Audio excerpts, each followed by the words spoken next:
자, 이제 다시 앞에 화면 볼게요.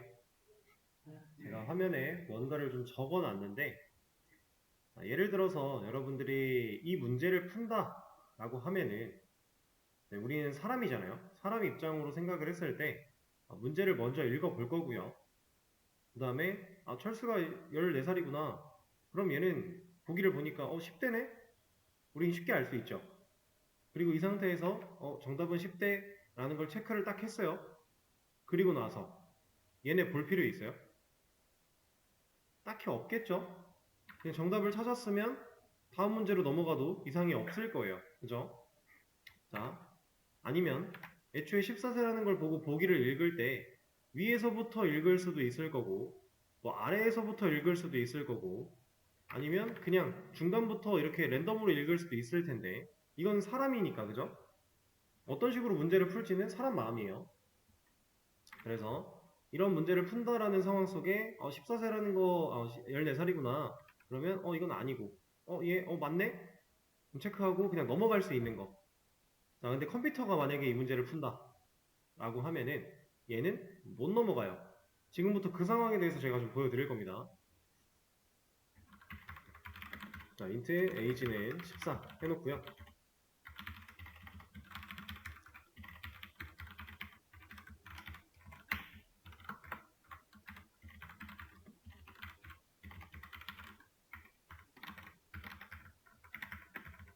지금 아까 전에 메모장으로 보여드린 문제 상황을 코드로 좀 바꾸기 위해서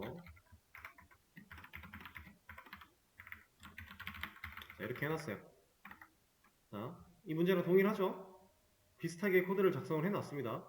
이 상황에서 그냥 코드를 출력하면 당연히 이 출력문 5개가 다 나올 거고 실제로 이 녀석이 포함되어 있는 범위를 찾았을 때 그 범위에 맞는 출력만 보여주고 싶다. 그리고 지금 유아 아동은 제가 10대 전으로 만들어 놓은 걸 봤을 때 이제 1살부터 9살까지를 포함시키려고 이렇게 만들어 놓은 거예요. 자, 이 상황이라고 했을 때 이거를 우리가 방금 전 시간에 배웠던 조건문대로 사용을 해보자면 일단 유아 아동에 포함되기 위해서는 age가 0보다 커야 돼요.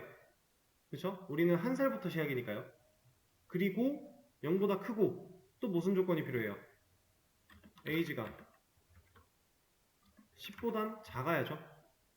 혹은 9보다는 작거나 같아야죠. 자, 지금 우리는 이 두 조건을 둘 다 만족을 했을 때 유아 아동이라는 범위를 생각할 수 있어요. 자, 똑같이 10대를 한번 만들어 보겠습니다. age가 10보다 크거나 같다. 그리고 20보다 작거나 같다. 이런 느낌으로 가줘야 됩니다. 그쵸? 이제 20보다 작거나 같다가 아니라 20보다는 작다. 이렇게. 얘도 아예 이렇게 갈게요. 그리고 그냥 이렇게 쓰죠. 어쨌든 이 두 조건을 둘 다 만족을 해야만 해요. 그래야 10살부터 19살까지 10대라고 우리가 표현을 할 수 있으니까요. 자, 이런 식으로 조건을 다 쓸 때 지금 일단 요거부터 볼 겁니다. 두 개의 조건이에요. 하나의 조건, 또 두 개의 조건. 이 두 조건을 어떻게 만족해야 된다고요? 동시에 만족을 해야 됩니다. 만약에 이것만 만족을 해도 혹은 이것만 만족을 해도 상관이 없는 상황이었다면 그런 상황이었다면 지금 14라는 에이지를 기준으로 봤을 때 0보다 크기 때문에 이 안에 있는 녀석은 유아 아동이 출력이 가능하겠죠? 근데 지금은 둘 다 만족을 해야 돼요. 이거는 근데 사실 그냥 물리적인 숫자를 생각을 해봐도 여기가 0이고 뭐 여기가 20이다 이렇게 해놓고 14는 대충 한 요쯤에 어딘가 있겠죠? 에이지는 14예요. 근데 이제 우리가 주는 조건이 0보다 크냐예요.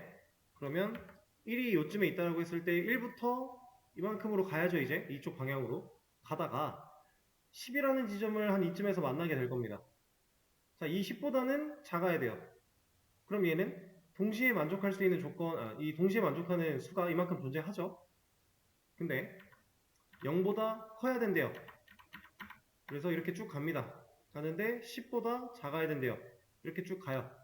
그러면 사실 이 두 조건 중에 하나만 만족을 해도 된다라고 해버리면은 뭐 얘가 만족할 수도 있고 얘가 만족할 수도 있겠지만 이 상황에서는 그냥 모든 수가 거의 다 되는 거 아니에요? 이 중복된 그 중첩된 부분 제외하고도 얘는 이렇게 쭉 갈 거고 얘는 이렇게 쭉 갈 거니까 사실상 모든 수를 다 만족하는 조건이 돼버린다 라고 해서 이제 이거를 둘 다 만족을 해야만 이 조건식의 참 거진 여부를 따져볼 수 있게끔 우리가 추가로 연산자를 하나 더 쓸 겁니다. 이제 지금까지 우리가 사용했던 이런 그 부등호나 이런 기호들 얘네들은 이제 비교 연산이라고 얘기를 하고요. 비교 연산자 값을 비교하기 위해 존재한다라고 해서 비교 연산자예요.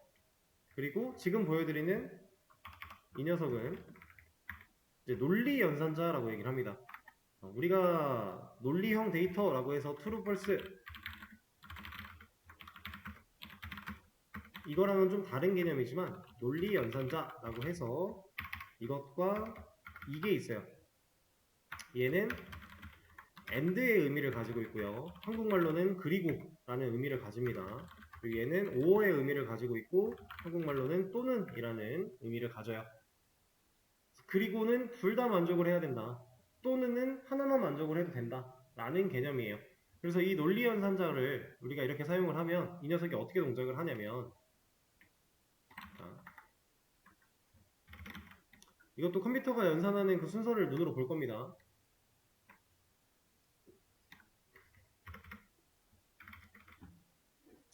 먼저 이 식을 딱 봤을 때 컴퓨터는 판단해요. 뭐를? 변수를 값으로. 지금 현재 14라고 해놨으니까 치환을 다 합니다. 자, 그리고 나서 14가 0보다 크냐? 라고 물어본 이 질문은 맞는 말이네요. 그럼 이 자리에 true를 넘겨요. 그리고 나서 연산자가 나왔죠. 이것도 논리 연산자라 그랬어요. 그럼 얘도 연산자인데 이 연산자랑 비교 연산자랑 두 개가 공존하고 있죠. 누가 더 우선순위가 높을까요? 만약에 얘가 높다면 true 그리고 14예요. 이게 무슨 말이에요, 근데? 좀 말이 이상하죠? 실제로 논리 연산자보다 비교 연산자가 우선순위가 높습니다. 그래서 얘를 또 먼저 해요. 이 논리 연산자를 먼저 보기 전에 얘를 먼저 합니다. 그래서 14가 10보다 작냐라고 물었는데 얘는 거짓이죠. 이 자리에는 false가 남아요. 그럼 얘는 둘 다 만족을 해야만 조건을 충족하는 거였는데 지금 둘 중에 하나만 진짜고 하나는 가짜죠. 그럼 둘 다 만족을 안 한 거죠. 그러면 최종적으로 이 논리 연산자가 일한 결과는 이 자리에 false가 남아요. 이런 식으로 컴퓨터가 연산을 하거든요. 지금 논리 연산자에 대해서 해보고 있는 겁니다. 자, 그럼 이 자리에는 제가 유와 아동 넣을 거고요. 이 자리에는 10대를 넣을 거예요. 그럼 지금 이 상태라고 했을 때 이거 출력하면 이 코드 실행하면 10대 나오겠죠. 제가 뭔가를 안 썼나 보네요. start of time? 여기에 지금 연산자를 안 썼죠? 논리 연산자 이렇게 이러면 이제 10대가 나옵니다. 그쵸? 만약에 age의 값이 10보다 작은 뭐 6, 7 이런 거 들어갔다. 그럼 이제 유와 아동 나오겠죠. 상황 이해되실까요? 이런 식으로 갑니다. 그러면 똑같은 방식으로 조건을 더 추가를 해 줄 거고요.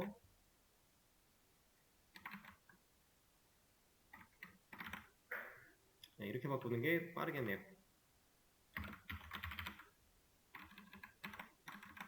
자, 조건식을 이제 바꿀 건데 3, 4 얘는 40대 이상 40대 이상부터는 전체 다 여기다 포함을 시킬 거니까 조건은 이렇게 가면 되겠죠. 자, 이런 식으로 조건식을 썼습니다. 그러면 이제 이 age의 값을 제가 예를 들어서 35다. 그럼 이제 얘는 30대가 나올 거잖아요. 그쵸? 자, 근데 지금 이 상황에서 30이라고 하는 이 결과가 나오는 것까지의 연산 순서는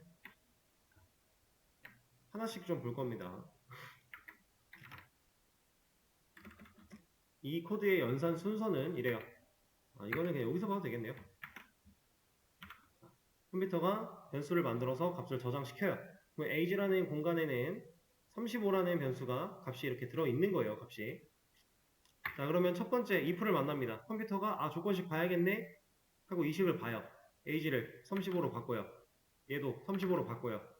얘는 참이니까 이 자리에 true를 남겨요.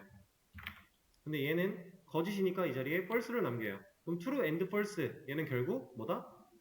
false다. 그래서 얘를 안 합니다. 안 하고 밑으로 내려가요. 중괄호를 빠져나가죠. 또 if를 만났어요. 치환부터 하겠죠?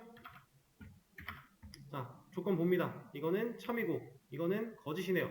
그럼 둘이 합쳐서 거짓이 남는 거고 얘도 안 해요. 다음 조건을 봅니다. 여기는 35 얘는 맞는 말, 얘는 틀린 말. 그래서 결국 틀린 말이 남아요. 얘도 안 해요. 그 다음에 이 녀석을 또 봐요. 자, 맞는 말, true. 얘는 맞는 말이죠. true가 남아요. 그럼 true and true. 결국 둘 다 만족을 했다. 그래서 true를 남깁니다. 그럼 이 녀석을 하겠다라는 거죠. 했어요. 30대가 출력이 됐죠. 그리고 코드가 끝났으니까 밑으로 내려갑니다. 자, 조건을 만났고 이 조건 얘는 할까요? 컴퓨터가? 컴퓨터는 얘를 해야 돼요. 그래서 얘를 35 또 치환을 하고요. 얘 틀렸네? 그리고 안 해요. 그리고 나서 코드가 빠져나오면 더 이상 없으니까 그렇게 끝나는 겁니다. 자, 이게 컴퓨터의 연산이에요. 아까 전에 제가 여기다가 써서 보여드렸던 거. 컴퓨터는 정답을 찾았지만 밑에 있는 보기를 안 볼 수가 없어요. 이 보기 중에 정답이 또 있을 수도 있는 거고 컴퓨터는 이걸 스스로 판단하지 못해요. 그래서 무조건 밑에 있는 것도 다 봅니다. 지금 이 경우처럼.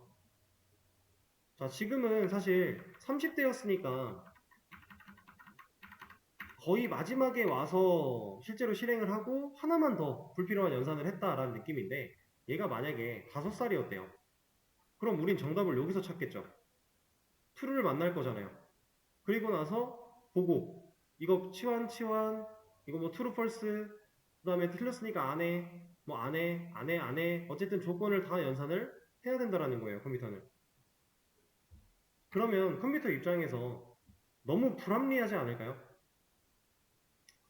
여기서 정답을 찾았는데 지금 여기서 찾은 정답이 밑에서 또 조건을 만족시켜서 어떠한 새로운 정답이 나올 수 있는 확률은 없어요. 우리가 조건식을 애초에 겹치게 준 게 없으니까.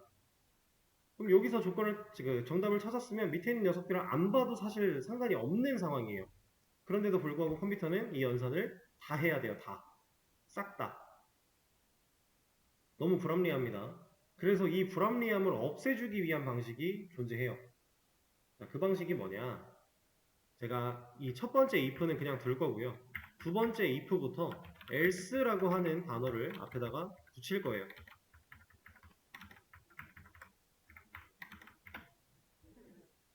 자, 그럼 아까랑 달라진 거는 이 else 부분밖에 없죠. 자, 유아 아동 당연히 잘 찾아주고요. 아까처럼 35 얘도 당연히 잘 찾아줍니다. 30대. 그리고 40대 이상 당연히 잘 찾아줘요. 찾아주는 거는 문제가 없어요. 실제로 동작하는 원리도 여기가 이 조건식이 맞는 말일 때, 참일 때 밑에를 실행할 거야. 얘도 마찬가지예요. 맞는 말일 때 실행할 거야. 틀린 말이면 실행하지 않을 거야. 똑같아요. 똑같은데 다른 점은 방금 전 2%만 이루어져 있던 상황이랑 지금이랑 다른 점은 딱 이거 하나예요. 뭐냐면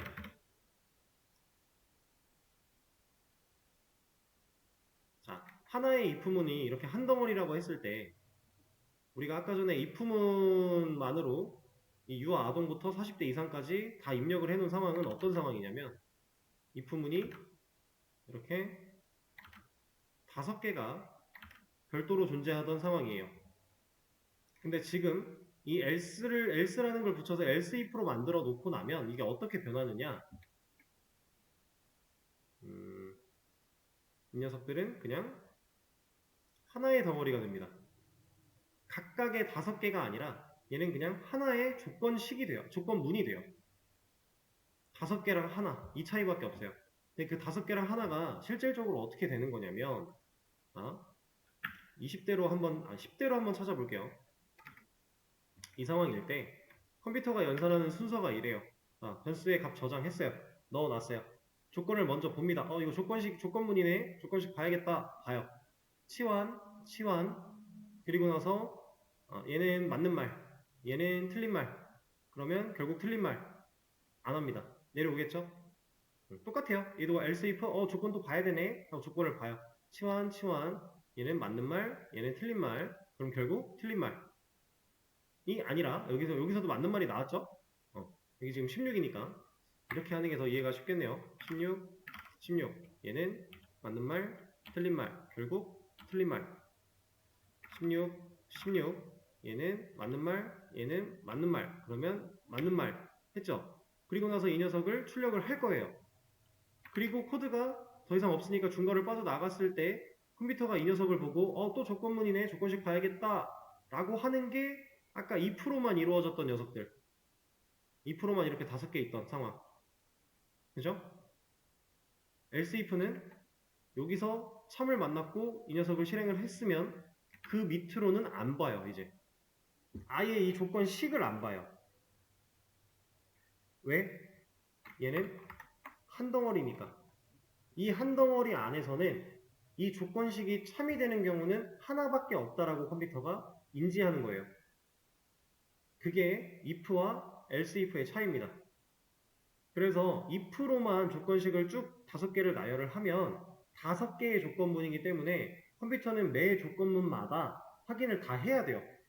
근데 else if로 엮어 놓으면 얘네들은 이제 얘는 한 덩어리구나, 이만큼이 한 덩어리구나, 그러면 이 안에서는 조건이 참이되는 경우가 하나밖에 없대. 나는 그렇게 설계되어 있어. 그렇게 만들어진 애야. 그러니까 조건을 참이되는 순간을 찾으면 더 이상 그 밑에 있는 녀석들을 아예 안 본다. 그러면 아까 전에 if만 있던 상황보다는 뭐가 유리해진 거예요? 불필요한 연산을 하는 경우가 줄어드는 거죠. 물론 이렇게 엮어놨다고 해도 40대 이상의 경우를 찾는 상황이라면 연산하는 방식이나 순서나 이렇게 하는 횟수나 다 똑같아요. 근데 그렇지 않은 경우에는 이득을 훨씬 많이 볼 거니까 else if라고 하는 개념입니다. 자, 근데 이렇게 else if를 사용하는 시점부터는 사실 제가 이렇게 if문을 다 만들어 놨던 걸 else를 다 붙였죠. 자, if문만 쓸 때는 중괄호가 끝났으면 그 다음 줄에 if를 쓰는 게 맞아요. 이렇게 쓰는 게 안 헷갈리고 맞아요. 이거 이렇게 써도 코드는 실행이 되는데 문제가 없어요. 잘 돼요. 이거 지금 10대잖아요. 잘 나와요, 10대가.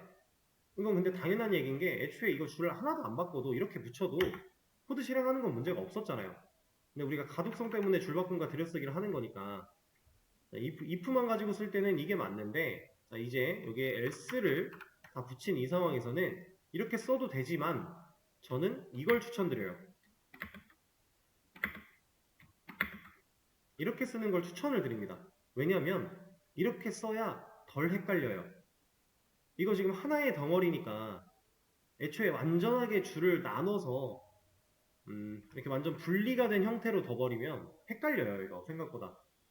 그래서 이런 방식을 좀 추천을 드립니다. 근데 이게 왜 헷갈린 거냐면 제가 하나 보여드릴게요.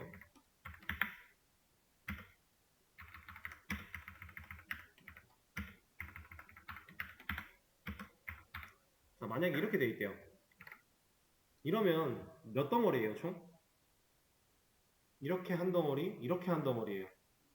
두 덩어리거든요. 자, 그러면 이 16 가지고 컴퓨터가 연산을 할 때 이거 먼저 하고요. 거짓이네? 안 하고요. 얘 봅니다. 이거 참이네? 해요. 출력을 했어요. 아까 전처럼 아예 다 한 덩어리였으면 얘를 밑에를 아예 안 봐도 되는데 이제 다른 덩어리가 됐기 때문에 얘는 다시 또 봐야 돼요. 그러면 이거 봅니다. 거짓이네? 안 해. 이거 봅니다. 거짓이네? 안 해. 이거 봅니다. 거짓이네? 안 해. 아무 의미가 없어요. 자, 근데 이런 상황일 때 얘가 만약에 이렇게 쓰여져 있다면 두 덩어리라는 걸 판단하기가 조금 더 쉽죠. 그냥 쭉쭉 다 나눠져서 써 있는 것보다는 가독성이 오히려 저는 이게 더 낫다고 봐요. 이거는 약간 취향 따라 다르기는 한데 실제로 저는 이렇게 많이 사용을 했고 제가 다뤘던 코드들, 누군가 남이 작성했던 코드들을 봐도 대부분 다 이런 식으로 덩어리들끼리 좀 묶어놓는 편이었어요. 그래서 이런 방식을 좀 추천을 드린다. 같은 한 덩어리라면, 같이 묶인 녀석이라면 이렇게. 그리고 극단적으로 좀 말씀을 드리면 사실 우리가 코드를 적다 보면요, 이런 경우도 되게 많아요. 뭔가 하나의 조건을 생각을 할 때 그 안에서, 이 안에서 해야 되는 일이 단순하게 출력 한 줄로 끝나는 게 아니라 이렇게 돼야 되는 경우가 뭐가 많아요. 그 출력을 쓴다라는 개념이 아니라 그냥 들어가는 코드의 내용이 뭐가 많은 경우가 되게 있어요. 이럴 때 만약에 이렇게 다 내려가 있으면 조금 다음 이렇게 쭉 한 화면에 눈에 딱 들어오지 않는 상황일 때 밑에 코드를 내려가다가 확인하다 보면은 이게 은근히 헷갈릴 때가 많아요. 그래서 이런 방식을 좀 추천을 드린다 라고 하는 겁니다. 이러면 내려가다가도 밑에 else if네 하고 그냥 다 바로바로 인지가 가능해요. 자, 이게 이제 자바에서 else if에 대한 내용이었고요.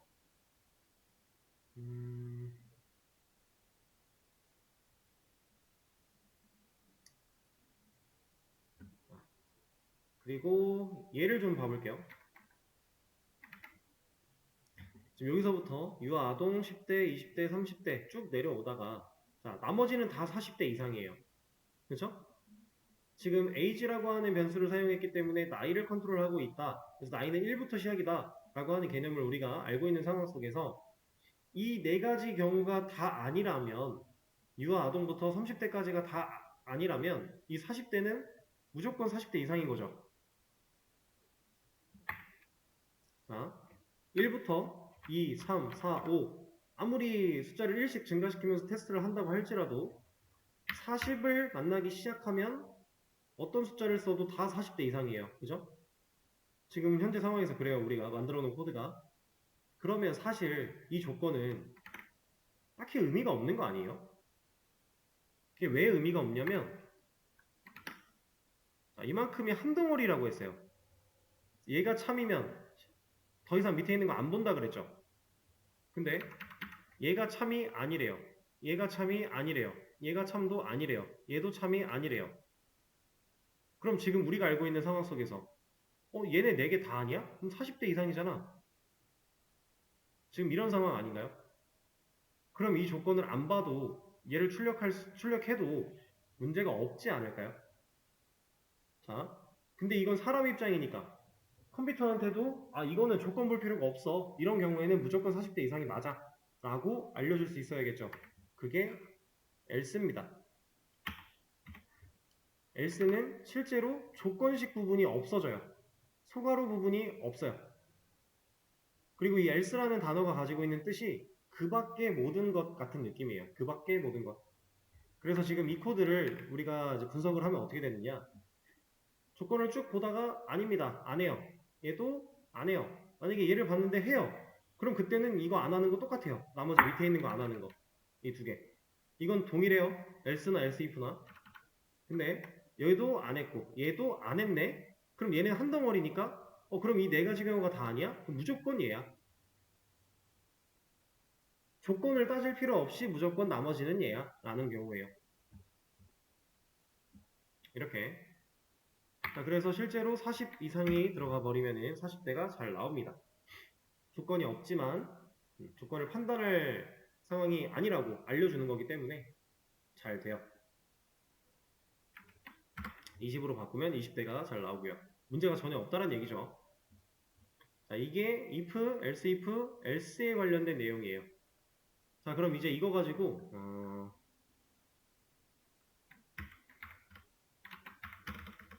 제가 이런 거 한번 해볼게요. 아까 맨 처음에 썼던 거.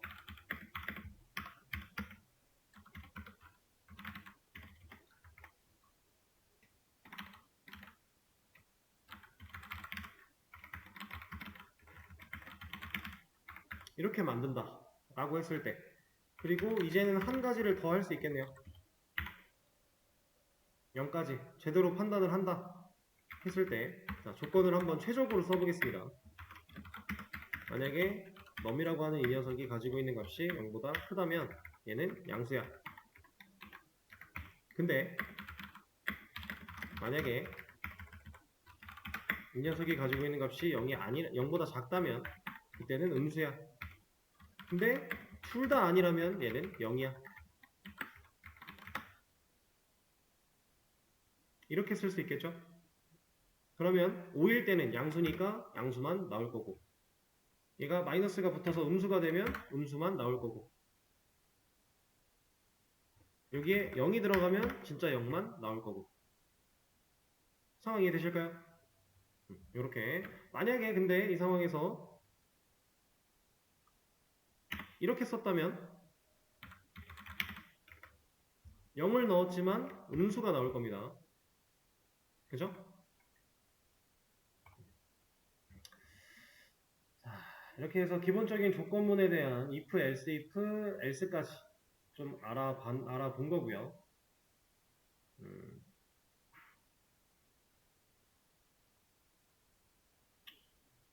그러면 요거 한번 예상을 해볼게요.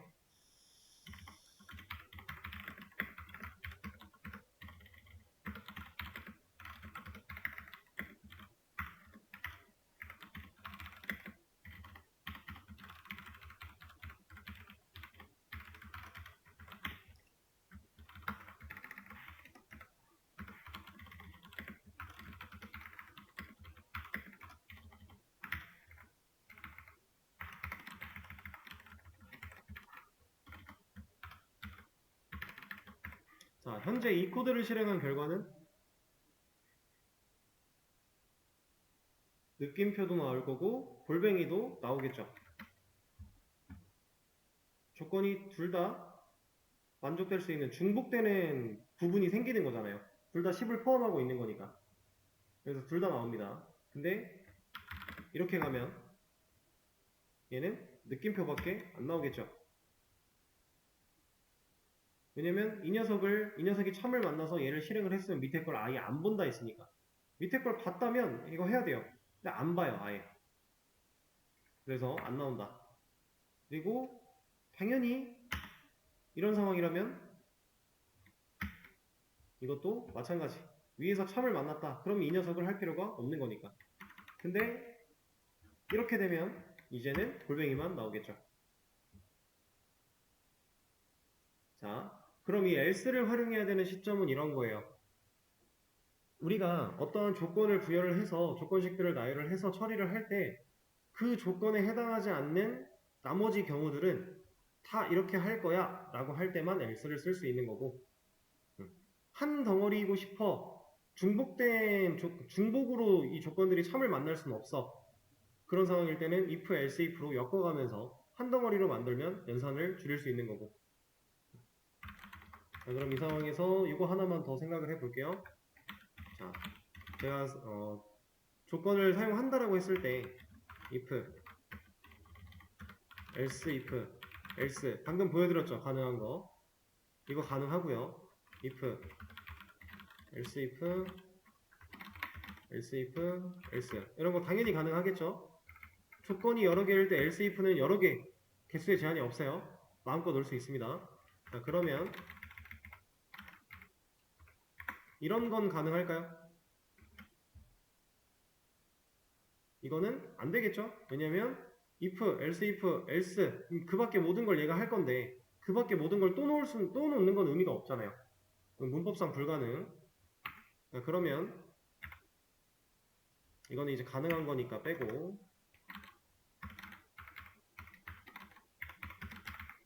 이건 어떨까요? 이것도 불가능입니다. 만약 뭐뭐 했는데 그 밖에 모든 걸 했는데 다른 조건이 올 수가 없죠.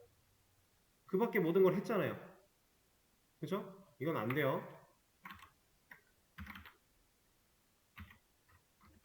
자, 이건 어떨까요? 이거는 가능입니다. 근데 두 덩어리인 거예요. 자, 이걸 보고 이제 여러분들이 알 수 있는 거. 아, 자바에서 조건문을 시작할 때는 무조건 if로 시작을 하는구나. 시작은 if여야 돼요. 그리고 그 밑에 if가 왔다? 이건 다른 덩어리. 근데 그 밑에 else if가 왔다? 이러면 한 덩어리. 이해되실까요? 시작은 무조건 if로, else if로만 시작을 할 수가 없어요. 애초에 이게 안 됩니다. 이런 게 불가능해요. 코드에서 보여드리면 이런 거 안 된다라는 거예요. 시작을 할 거면 if로 시작을 해야 된다. 그리고 else는 쓸 거면 맨 마지막에 써야 된다. else if랑 else는 써야 될 상황에선 쓰는 거고 안 써도 될 상황에선 안 쓰는 거예요. 그러니까 꼭 써야 되는 건 아니에요. 근데 조건을 쓰려면 if는 꼭 나와야 돼요.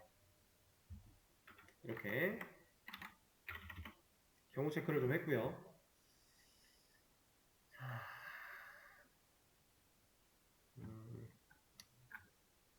자, 일단 if, else, if, else까지 기본적인 개념 다 알아봤는데 이번에는 스위치 케이스 간단하게만 좀 해볼 겁니다.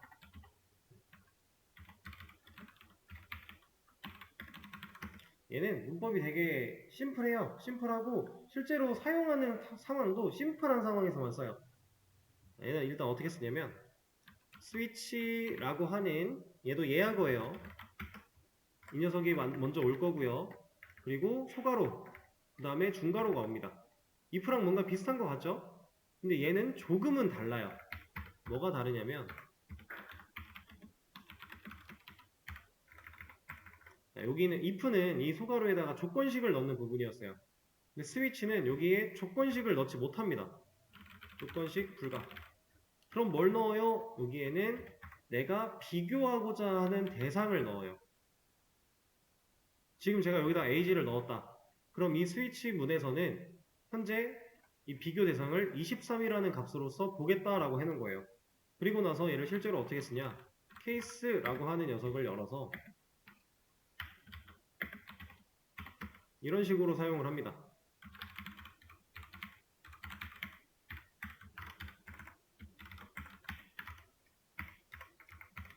일단 보여드릴게요. 에잇.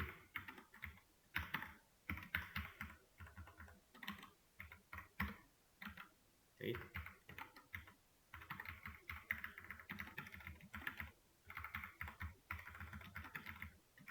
이거를 2까지만 하죠. 자, 이런 식으로. 자, 이러면 얘는 20이라는 출력값이 나와요. 어떻게 작동을 하는 거냐면 비교하고자 하는 대상이었죠. 20이라고 하는 값을 가진 변수를 여기다 넣으면 이제 22 가지고 비교를 할 거야 라는 거고요. 케이스 이 경우에는 20과 비교를 할 거야. 서로 같아? 하는 겁니다. 안 같죠? 그럼 이거 안 해요. 그 다음 케이스 봅니다. 21이랑 같아? 안 같죠? 안 해요. 22랑 같아? 같네? 그럼 이거 해. 이렇게 동작해요. 그러니까 뭐보다 크다, 뭐보다 작다 이런 상황을 체크하는 게 아니라 그냥 단순하게 비교 대상을 가지고 값이 일치하냐 일치하지 않냐를 따지는 조건문입니다. 그래서 아까 제가 if 가지고는 스위치를 다 커버할 수 있지만 스위치 가지고는 if를 커버할 수 없다라고 하는 게 이런 거예요. 특정 값 가지고 비교 대상 가지고 비교를 한다. 근데 이제 이런 게 있습니다. 이렇게 들어가면 당연히 20만 나와요. 20만 나오는데 아니 지금 보시면은 20이 들어갔을 때 얘가 일치를 했으니까 얘가 출력이 되는 거잖아요. 근데 이 녀석들이 지금 같이 출력이 됐어요. 이거 왜 그런 거냐면 이 스위치 케이스를 쓸 때는 항상 브레이크를 걸어야 돼요. 안 그러면 다른 조건들을 얘가 그냥 검사를 해버려요. 그래서 이 브레이크라고 하는 개념 이거는 이제 멈추는 거죠. 이것까지 들어있어야 올바르게 20만 나옵니다.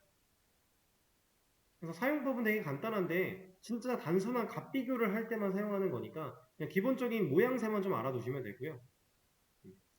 그리고 조금 더 해보자면 이것까지 쓸 수 있어요.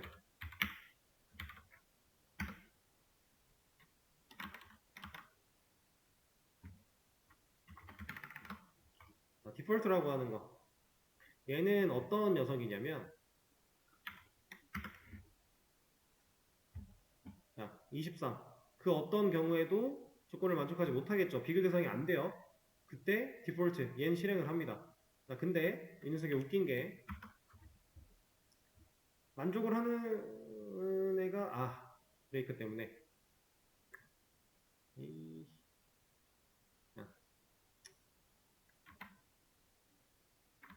얘는 이렇게 보여드리는 게 낫겠네. 자, 이러면은 이제 디폴트까지 같이 출력을 하는 건데 이건 사실 다른 케이스랑 똑같으니까 이거 그냥 약간 else의 개념처럼 생각하시면 되거든요. 여기서 다 만족하지 못할 때 이 녀석을 할 거다 라는 의미로 보시면 돼요.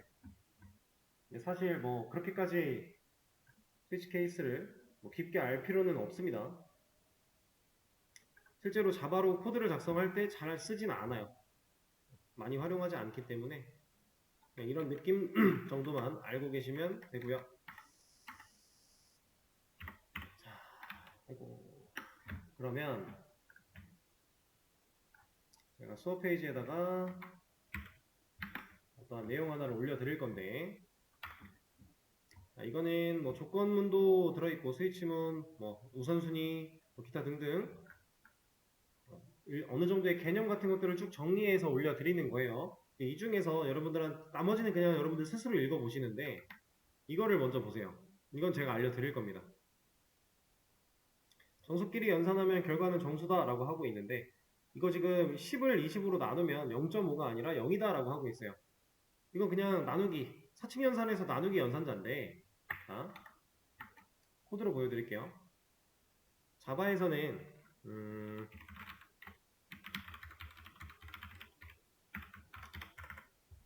예를 들어서 10 나누기 20 아까 했던 거 그대로 문제 있던 거 보여드리면은 이건 진짜 0이 나와요.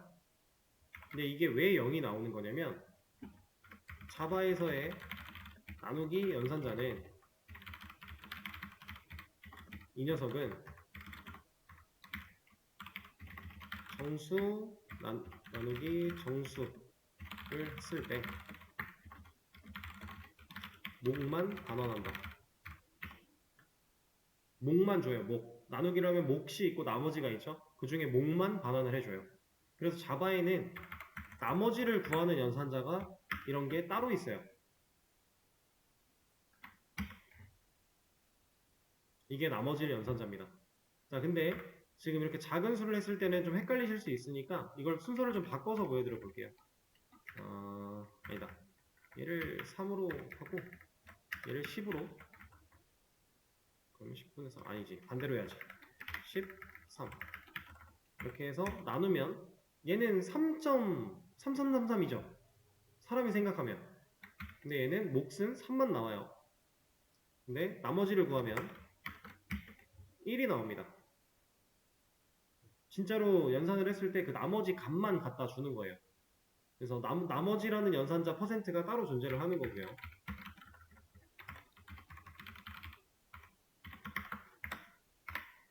근데 이제 그러면 정수를 가지고 나누기 연산을 할 때 목 주는 거, 나머지 주는 거를 활용해서 우리가 소수점 이런 걸 만들 때 가능하냐?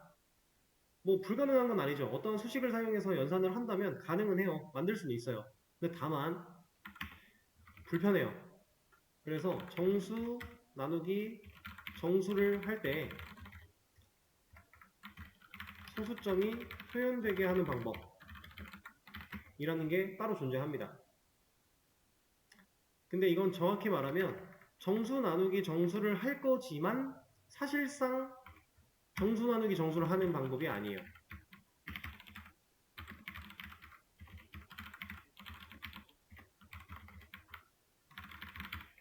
자, 이런 건데 정수를 할 때 소수점이 표현되게 하는 방법으로는 정수 실수, 실수 정수. 그러니까 나눠지는 수나 나누는 수나 둘 중에 하나만 실수면 소수점을 표현할 수 있어요. 이런 식으로. 예를 들어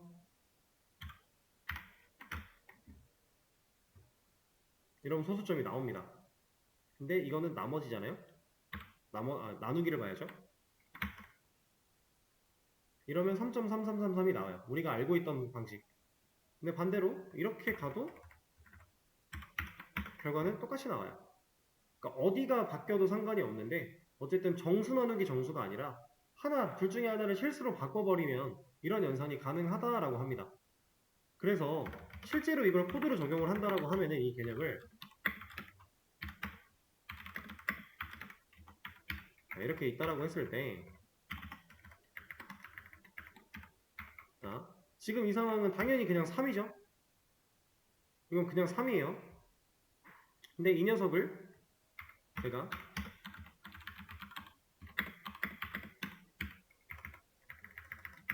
이렇게 하면 얘는 3.3333이 나와요. 지금 이게 어떤 경우냐면 자, 얘는 실수입니다. 이건 실수형 데이터 타입이에요. 그쵸? A는 정수형 데이터 타입이죠. 그래서 A는 오직 정수형밖에 못 들어간다라고 했었어요. 그래서 정수가 들어간 거고요. 그쵸? 그리고 실수형 데이터 타입인 C, 얘는 오직 실수밖에 못 들어갈 텐데 이 녀석한테 지금 우리가 값을 넣고자 하는 이 A가 현재 10이었죠. A가 가진 건 10이잖아요. 그쵸? 이거는 됩니다. 왜? 이거는 자바가 생각했을 때 데이터의 손실이 없다라고 판단을 해요. 그래서 자동으로 형태를 변환시켜줘요. 우리가 문자 더하기 숫자를 하려고 할 때 숫자를 문자로 자동으로 변환시켜서 이어붙이기를 했던 것처럼 자바가 알아서 형태를 바꿔줍니다. 그래서 실제로 가능하지만 그럼 C라는 변수는 진짜로 10이라는 값을 들고 있나요? 는 아니에요. 얘는 10.0이라는 값을 들고 있습니다. A는 10이었어요. 근데 0을 붙여버린 거예요. 근데 10이 0이 붙어서 10.0이 되는 게 위험한가요? 자바는 위험하지 않다라고 판단을 하는 겁니다. 그래서 이게 가능해요. 실제로는 이런 식으로 안 하고 이제 이런 식으로 하는 코드가 있는데 이거는 우리가 아직 배우지 않은 부분이니까 그냥 배운 부분으로 활용할 수 있는 걸 하나 보여드린 거예요. 그래서 자바에서 나누기를 할 때는 우리가 어떤 부분이 필요하냐에 따라 나머지가 필요하냐, 뭐 몫이 필요하냐, 아니면은 애초에 소수점까지 필요하냐 이런 거에 따라서 방식을 잘 선택해서 사용을 해줘야 됩니다. 뭐 파이썬 같은 경우는 애초에 목 연산자, 나머지 연산자, 그리고 소수점을 구할 수 있는 그냥 일반적인 나누기 하는 그런 연산자도 따로 존재하죠. 자바는 그런 게 없어서 이렇게 한쪽을 실수로 바꿔야 된다. 얘가 여기에 B가 들어가도 동일해요. 상관없어요. 다시 이렇게 했을 때 여기가 이제 B가 들어간다. 그러면 여기는 A고 여기는 C. 이렇게 해도 결과는 동일해요. 이렇게. 자, 나누기에 대해서도 지금 좀 알아봤습니다. 그리고 이 내용들은 한 번쯤 쭉 읽어보시되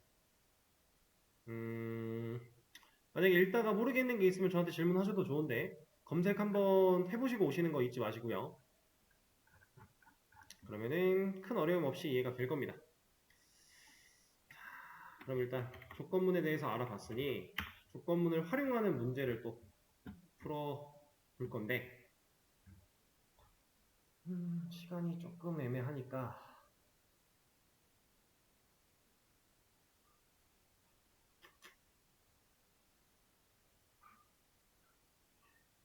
얘는 쉬는 시간을 가졌다가 하죠.